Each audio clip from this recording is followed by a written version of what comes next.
Hi everyone, welcome back. Today we're going to break down the most important aspect of the economic policies of Kamala Harris and Donald Trump.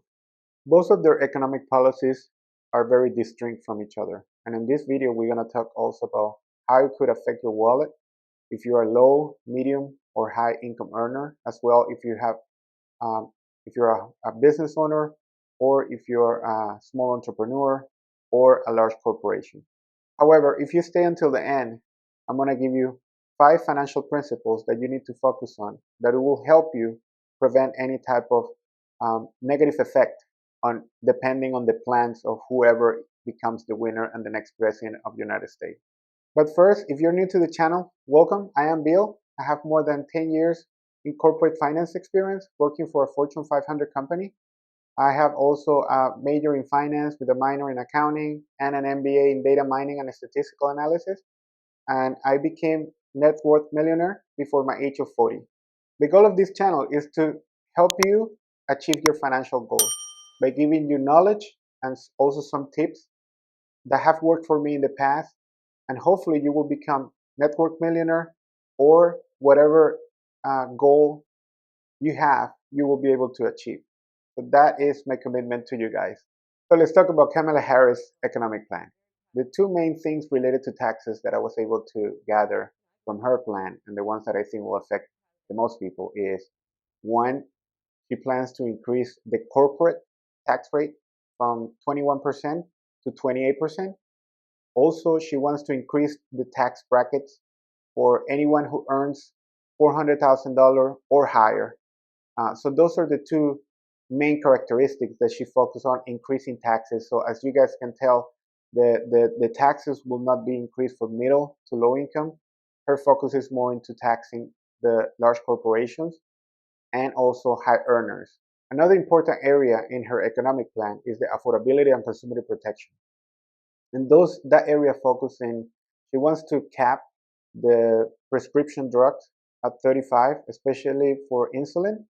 He also wants to cap the maximum expense out of pocket for insurance to $2,000. And at the same time, she's trying to also prevent a price gouging for essentials like groceries and areas like that. She also wants to support the middle class by providing a couple of additional benefits. She wants to increase the newborn tax credit to $6,000 per year. He also wants to increase the construction for affordable housing, and she also wants to increase the amount of services and support for new house owners so they can get better credits and better assistance. And last but not least, on the healthcare area of her economic plan, she's trying to expand the tax credit under the Obamacare, and that could have a positive impact by lowering premium for low income individuals in the United States. So what is my takeaway from Kamala Harris' economic plan? I think it really focused on the middle class, right? It's trying to help the middle class to help them with some of the challenges that they face, especially related to healthcare costs, housing services and benefits, also child credits. All those additional benefits will really help, and it will have a significant and direct impact into the middle class. However, by also raising the taxes from corporation to pay for all those additional benefits, it will also have a negative effect because it could increase the prices of the products and services, at least in the short run, until supply and demand curve will stabilize the market and the prices will adjust. But at least in the short term, expect to have slight increases into pricing depending on the demand and the supply for the specific products and services. Also, another important point is that some economist experts are estimating that within the next 10 years, this economic plan could increase the debt by $1.8 trillion. So that's also another factor that you want to take a look at and do more research about. However, these are estimations and forecasts. So take that information with a grain of salt, depending on the researcher that you are reading and what you're looking for. It could be slightly different. So let's talk about Donald Trump's economic plan. I think it's very clear his intentions and what his goals are, especially related to taxes. He wants to make the 2017 tax cut bill permanent, not only for corporations but also for individuals. He also proposed to eliminate taxes on Social Security for everyone who is retired. And also, he wants to lower even further the corporate tax rate from 21% to even as far as 15%. Trade policies is another very important aspect of Donald Trump's economic plan. He aimed to increase tariff and also to increase the amount of products that gets tariff, especially from China.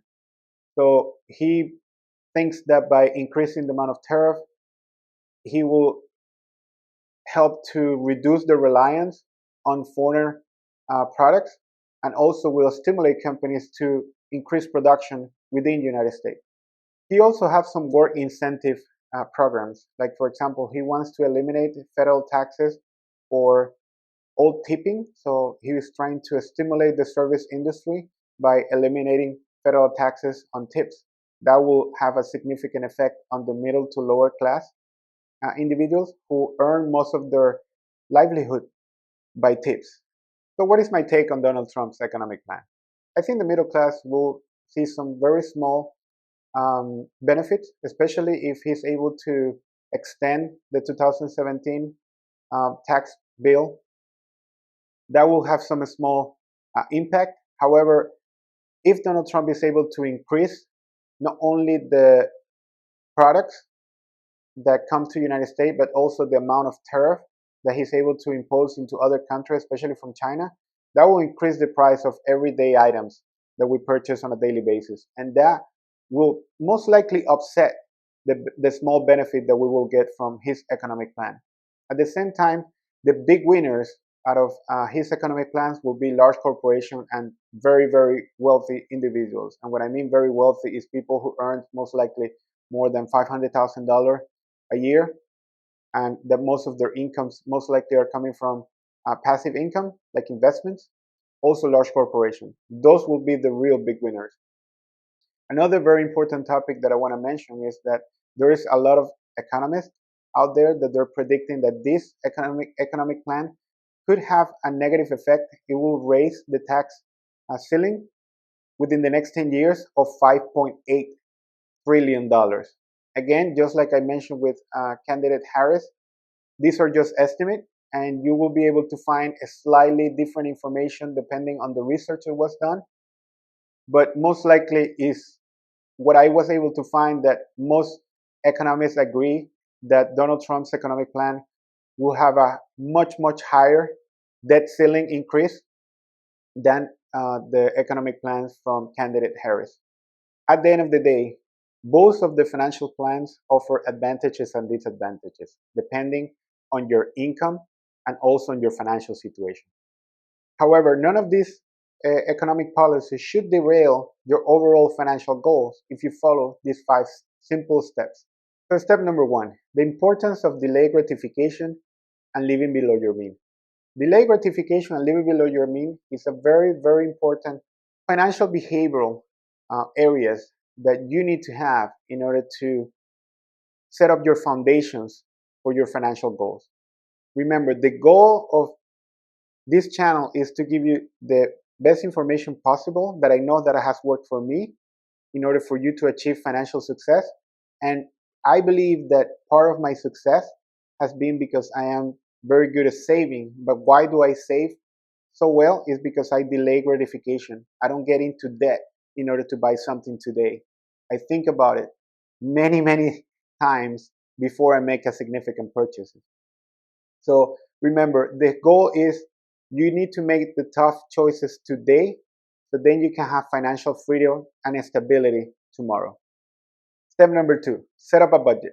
Budgets are critical in order for you to achieve your success. A budget is basically a roadmap that is going to tell you where you are and where are you going. That way you can implement short-term goals, medium-term goals, and long-term goals. And the budget will tell you how you can achieve each of those goals. Step number 3, set up an emergency fund. Emergency funds are critical, super important for anyone to have, especially under so many external factors that is out of your control, that it could derail your overall financial plan.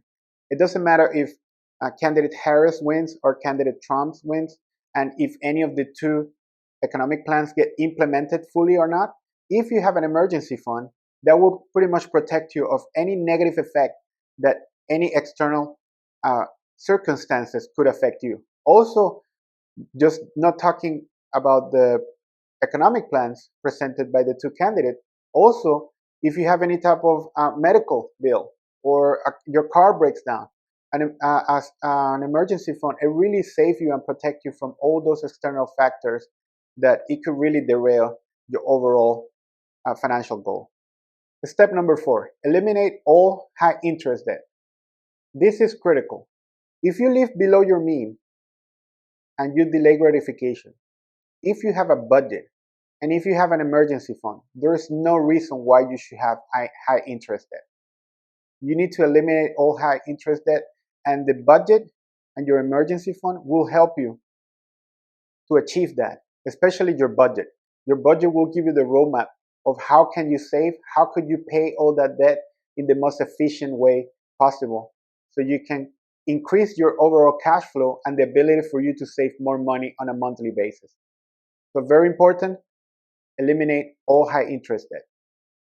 And step number 5, you need to start investing as early as possible and as often as possible, so you can get benefit of the compound effect. But you cannot invest properly if you have high interest debt, if you're living above your mean, and if you do not delay gratification. You will start wasting money. You will start just expending so much money that you will not have the proper amount of savings and investment that you will need in order to retire comfortably. Also, you will not be able, most likely, to have a properly funded emergency fund. So remember, invest as early as possible and as often as possible. And I understand that not everybody start investing when they were 20. The best time to invest is when you were in your early 20s, but your second best time to invest is today. So if you have your emergency fund set up, and if you have your budget set up, and if you don't have any high interest debt, please invest and save as much as possible for your future. Your future self will thank you for that. So let's wrap this video up. There is a lot of external factors that it could derail your personal finance, like market volatility, national or international politics, instability, wars. But if you focus on the fundamentals that we discussed on this video, and you completely disregard all the noise out there, you should be in a very good position. If you like this type of content, please, I encourage you to hit the like and subscribe button. That motivates me to create more content like this, and also helps the channel grow. Thank you. One last thing, if you're watching this video and you're eligible to vote, I encourage you to vote. So thank you very much, and I'll see you next week.